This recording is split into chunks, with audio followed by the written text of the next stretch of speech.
So the Crusaders ruled Jerusalem for about 88 years. They ended up with 4 states.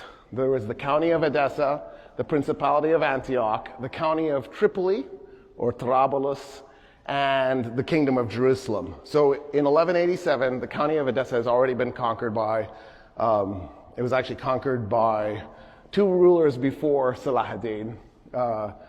Zengi had done it, and then Nur-ad-Din takes control of it and solidifies it and finishes it off. So at that point, they're down to 3 Crusader states.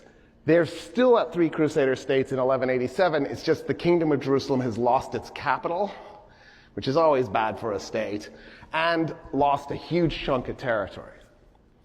Salah-ad-Din decides to try to finish off the Kingdom of Jerusalem.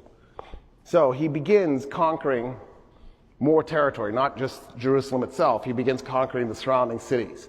And they're going one after the other. He gets to the coast, and he starts capturing coastal cities. He then puts the city of Tyre, or Sur in Arabic, under siege. He has a problem. So, 2,000, I'm probably going to mess this up, 2,355 years ago, that's what's in my head, but it's probably wrong. Double check me. Alexander the Great captured the city of Tyre. The city of Tyre was an island off the coast of Lebanon that belonged to the Persian Empire.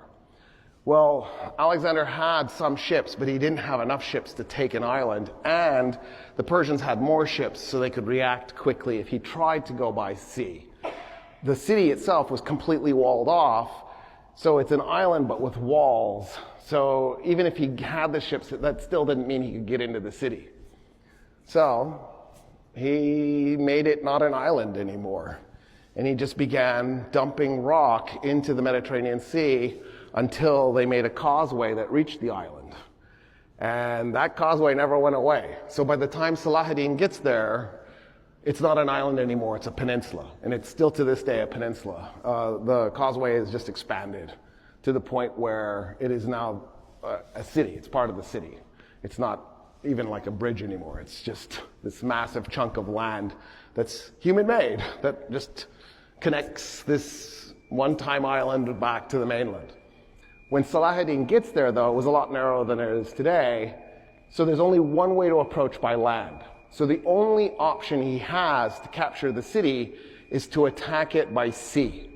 Well, with the support of a sea attack. But he has a problem. It's a big problem. And the big problem that Salah-ad-Din has is in part because of his own policies. So when Salah-ad-Din captures a Crusader city, including Jerusalem, what he would do with the prisoners was free them. Well, they would then go somewhere. Tyre is where they usually went. So by the time he gets to this city to take it, there's 40,000 Crusaders there. He only has an army of 20,000 men.